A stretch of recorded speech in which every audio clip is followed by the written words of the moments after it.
Good afternoon students. So today we are going to study the next chapter of Hindi grammar, that is वर्ण।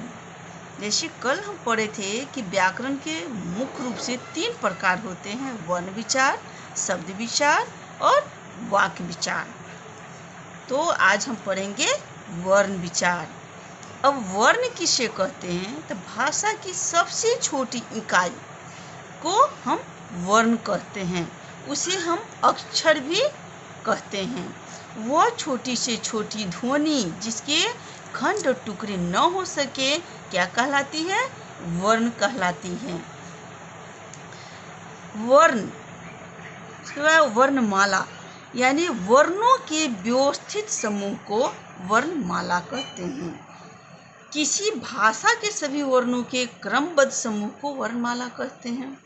वर्णमाला के कितने भेद होते हैं? 2, स्वर और व्यंजन। अब स्वर किसे कहते हैं? तो स्वर जो स्वतंत्र रूप से बोले जाने वाले वर्ण, यानी कि जो हमारे मुंह से एकदम स्वतंत्र रूप से ध्वनि निकलती है, उसे हम क्या बोलते हैं? स्वर कहते हैं। जैसे अ, आ, ई, बड़ी ऊ, बड़ा ऊ, री, ए, ऐ, ओ, औ, यानी स्वर कितने होते हैं? 11। स्वर 2 प्रकार के होते हैं, ह्रस्व स्वर और दीर्घ स्वर। स्वर एक और स्वर होता है जिसे हम प्लुत स्वर कहते हैं। ह्रस्व स्वर यानी इसको बोलने में कम समय लगता है, इसलिए इसको ह्रस्व स्वर कहते हैं। ये 4 स्वर होते हैं, अ, ई, उ, री। अब पढ़ेंगे हम लोग दीर्घ स्वर, यानी कि ह्रस्व स्वर जो है उसमें उसको बोलने में बहुत कम समय लगा। वहीं पे दीर्घ स्वर जिसको बोलने में इससे ज़्यादा समय यानी दुगुना समय लगता है। किससे दुगुना? यानी ह्रस्व स्वर से दुगुना समय लगता है, वो दीर्घ स्वर कहलाती है। ये दीर्घ स्वर कौन कौन से हैं? तो इन स्वरों को बोल आ, बड़ी ई, उ, ए, ऐ, ओ, औ, यानी कि इनको बोलने में जो है ये शब्द जो है जैसे आ, बड़ी, उ, ए, ओ, औ, इनको बोलने में ह्रस्व स्वर से दुगुना समय लगता है, तो उसको क्या बोलते हैं? दीर्घ स्वर। ये याद रखिएगा। ह्रस्व स्वर किसे बोलते हैं? जिसको बोलने में बहुत कम समय लगता है। दीर्घ स्वर जिसको बोलने में ह्रस्व स्वर से दुगुना समय लगता है, उसको हम क्या बोलते हैं? दीर्घ स्वर। जो वर्ण न तो स्वर होते हैं न व्यंजन, उन्हें क्या बोलते हैं? उन्हें अयोगवाह कहते हैं। जैसे अनुस्वार की मात्रा है, विसर्ग की मात्रा है, वो क्या कहलाते हैं? अयोगवाह कहलाते हैं। प्लुत स्वर एक बोले हैं जे माने जिसका अब कम प्रयोग होता है, बल्कि ना के बराबर उसको हम प्रयोग करते हैं, वो क्या है? प्लुत स्वर। वह ह्रस्व स्वर से तिगुना समय लगता है। जैसे आप याद रखिएगा कि ह्रस्व स्वर में बोलने में बहुत कम समय लगता है, दीर्घ स्वर को बोलने में ह्रस्व स्वर से दुगुना समय लगता है। अब प्लुत स्वर के बोलने में ह्रस्व स्वर से तिगुना समय लगता है, उसे हम क्या बोलते हैं? प्लुत स्वर बोलते हैं। लेकिन अभी जो है अभी हम लोग 2 ही स्वर पढ़ते हैं ज़्यादातर, ह्रस्व स्वर और दीर्घ स्वर। ह्रस्व स्वर और दीर्घ स्वर।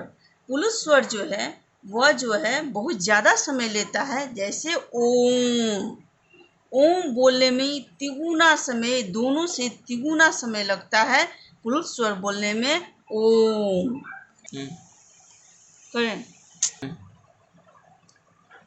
तो जैसे हम लोग पढ़ लिए ह्रस्व स्वर, दीर्घ स्वर और प्लुत स्वर। अब स्वर तो आप जान गए स्वर कितने होते हैं? 11। लेकिन हम देखते हैं कि कहीं कहीं 13 होता है। तो 2 स्वर जो आप लोग को बताए हैं कि अयोगवाह होते हैं, वो क्या होते हैं? चंद्रबिंदु की मात्रा और विसर्ग की मात्रा। चंद्रबिंदु यानी कि उसको बोलते हैं अनुस्वार की मात्रा, वो क्या हो गए? उनको बोलते हैं अयोगवाह। और एक होता है विसर्ग। तो जो वर्ण ये तो न स्वर में आते हैं न व्यंजन, लेकिन उनको हम स्वर में डालते हैं तो 13 कहे जाते हैं, लेकिन ऐसे 11 स्वर होते हैं। अब आते हैं हम लोग व्यंजन। तो व्यंजन जो स्वर की सहायता से बोली जाए, जैसे आप देखिएगा कि जब हम क बोलते हैं तो क यानी कि उसमें अ स्वर आ गया, यानी कि स्वर की सहायता लेना पड़ा। लेकिन जब हम अ बोलते हैं, जब हम किसी भी स्वर को बोलते हैं आ ई, यह किसी की सहायता नहीं लेता है, ये स्वतंत्र रूप से हमारे कंठ से निकलता है। जो स्वतंत्र रूप से हमारे कंठ से जो है वाव निकलती है, वो किसी की सहायता नहीं लेती है, वो स्वर कहलाती है। और व्यंजन को बोलने में हमें स्वर की सहायता लेनी पड़ती है। जैसे क यानी अ की सहायता लिए। अब क में हम अगर ई की मात्रा, जैसे देखिए यह ई है, हम कहते हैं अब ई का व्यंजन आपको बोलना है, लेकिन अ का हेल्प नहीं लेना है और नहीं बोलना है। तो हम क को तो बोलना है, लेकिन हमको और नहीं लगाना है।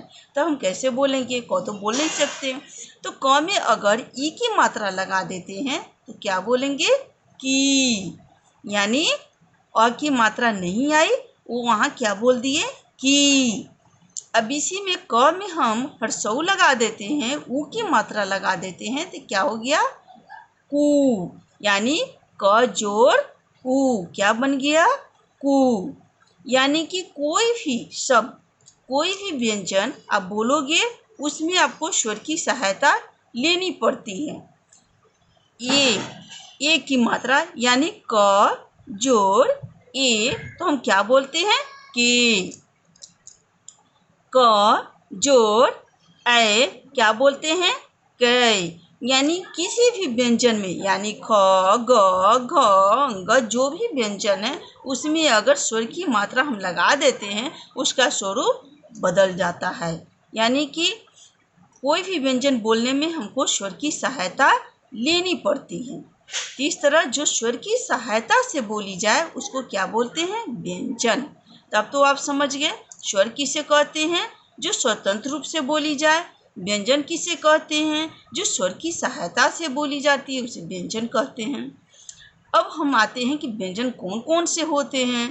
तो क, ख, ग, घ, च, छ, ज, झ, ट, ठ, ड, ढ, त, थ, द, ध, न, प, फ, ब, भ, म, य, र, ल, व, मूर्धन्य ष, दंड स, ये सब क्या हो गया? सब व्यंजन आ गया।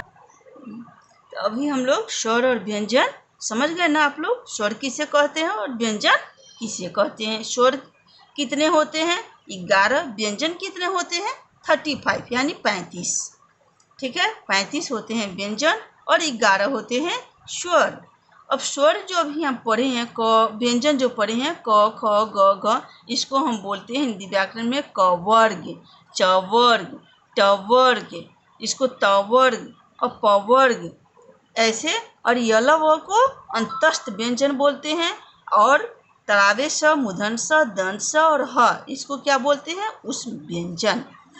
तो बच्चों आज हम पढ़ लिए वर्ण, वर्णमाला, स्वर, व्यंजन, स्वर के कितने भेद होते हैं, अयोग वाक्य किसे कहते हैं।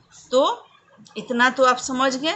अब अगले क्लास में हम क्या पढ़ेंगे? व्यंजन के भेद। That's all. Thank you.